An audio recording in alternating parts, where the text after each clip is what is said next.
A'udhu billahi minash shaitanir rajim. Bismillahir rahmanir rahim. Sunana Abdulhamid Ibrahim Yahaya.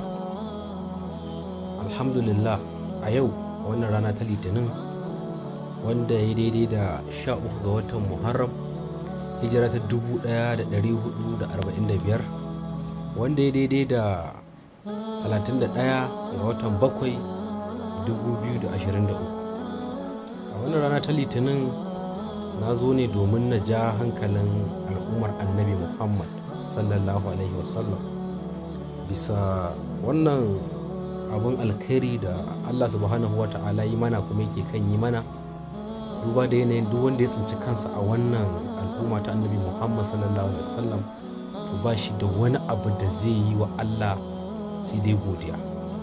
Domin bayan godiya kuma abin da zai biyo baya shine zai yi rayuwa annabi salati, sannan ya ringa iyayensa biyayya. Amma abin haushi, abin kaico, wannan zamani mun tsinci kanmu a wani irin yanayi mai wahala, mai tsanani, wanda zaka ga matashi babban abin da bai da hankali a kai yanzu raye-raye, kiɗe-kiɗe da kalle-kallen abubuwan da ba su ne suka dace ba.